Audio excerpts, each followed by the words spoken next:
കഴിഞ്ഞ 10 വർഷമായി അധികാരം ഇല്ലാതിരുന്നിട്ടും കോൺഗ്രസിന്റെ ഖജനാവ് മാത്രം പെരുകി പെരുകി വരികയാണ്.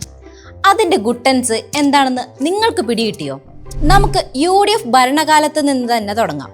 2011-16 കാലഘട്ടത്തിൽ, അതായത് UDF ഭരിച്ചിരുന്ന ആ ഇരുണ്ട കാലത്ത് കേസുകളിൽപ്പെട്ടത് 8 മന്ത്രിമാരും 3 MLA-മാരും. മുഖ്യമന്ത്രിയായിരുന്ന Oommen Chandy, Ramesh Chennithala, PK Kunhalikutty, Anoop Jacob, Adoor Prakash, VS Shivakumar, K Babu, Thiruvanchoor Radhakrishnan ഇവരാണ് UDF-ന് ഇത്ര നല്ലൊരു സൽപ്പേര് സമ്മാനിച്ച മന്ത്രിമാർ. ചെറിയൊരു വാൽകഷ്ണം കൂടിയുണ്ട്. VD സതീശനും PT തോമസും MC ഖമറുദ്ദീനും. ഇവരാണ് നേരത്തെ പറഞ്ഞ ആ 3 MLA-മാർ. 4 കേസിൽ അന്വേഷണം നേരിട്ട ആളാണ് രമേശ് ചെന്നിത്തല. മന്ത്രിമാരുടെയും MLA-മാരുടെയും ബന്ധുക്കൾക്ക് അനധികൃത നിയമനം നൽകിയെന്ന പരാതിയുടെ അടിസ്ഥാനത്തിലാണ് ചെന്നിത്തലയ്ക്കെതിരെ അന്വേഷണം നടന്നത്.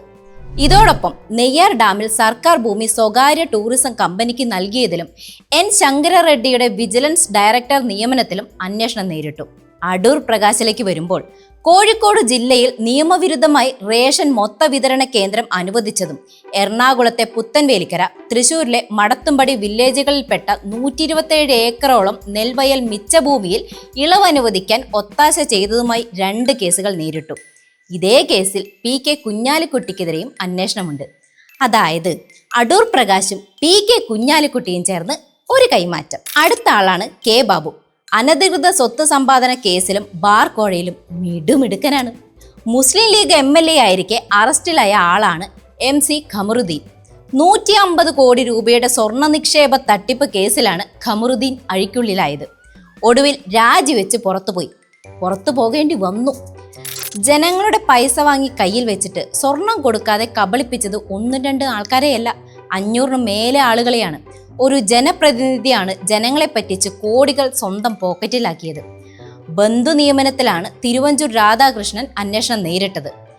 റേഷൻ സാധനങ്ങൾ മറിച്ച് വിറ്റ് രക്ഷപ്പെടാൻ ശ്രമിച്ച ആ മഹത് വ്യക്തിയുടെ പേര് അനൂപ് ജേക്കബ് എന്നാണ്. പാവപ്പെട്ടവരുടെ അന്നത്തിലാണ് കൈയിട്ട് വാരിയത്. അതൊക്കെ ഒരു കാലം. VS ശിവകുമാർ ബിനാമി പേരിൽ അനധികൃത സ്വത്ത് സമ്പാദിക്കുകയും സ്വകാര്യ മേഖലയിൽ മെഡിക്കൽ കോളേജുകൾക്ക് NOC നൽകിയെന്ന ആരോപണത്തിലാണ് അഴിമതി പട്ടികയിൽ ഇടം നേടിയത്.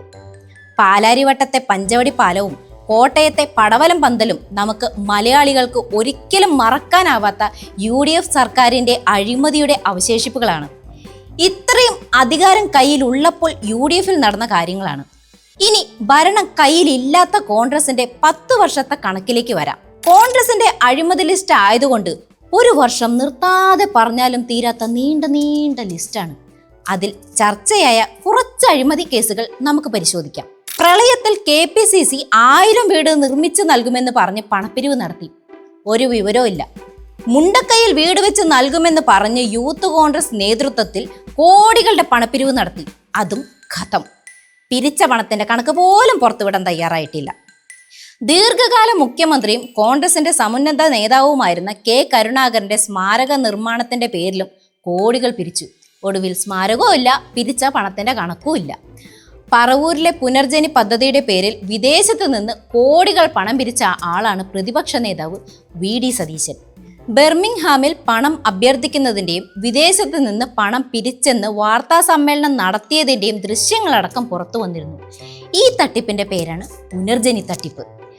ചിന്നക്കനാലിൽ കോടിക്കണക്കിന് രൂപ വിലമതിക്കുന്ന ഭൂമിയും ആഡംബര റിസോർട്ടും ബിനാമി ഇടപാടിലൂടെയും ലക്ഷക്കണക്കിന് രൂപ നികുതി വെട്ടിച്ചും സ്വന്തമാക്കിയത് കോൺഗ്രസ് നേതാവായ മാത്യു കുഴൽനാടനാണ്.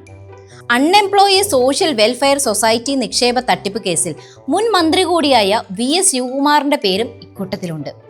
ആരോഗ്യ വകുപ്പിൽ ജോലി വാഗ്ദാനം ചെയ്ത് വ്യാജ നിയമന ഉത്തരവുകൾ നൽകി പണം തട്ടിയത് യൂത്ത് കോൺഗ്രസ് സംസ്ഥാന സെക്രട്ടറി അരവിന്ദ് വെട്ടിക്കലാണ്. മുതിർന്ന നേതാക്കന്മാർ ഇത്തരം പ്രചോദനം നൽകുമ്പോൾ സ്വാഭാവികമായും കൊച്ചു നേതാക്കന്മാരും ആ വഴിയെ വരണമല്ലോ.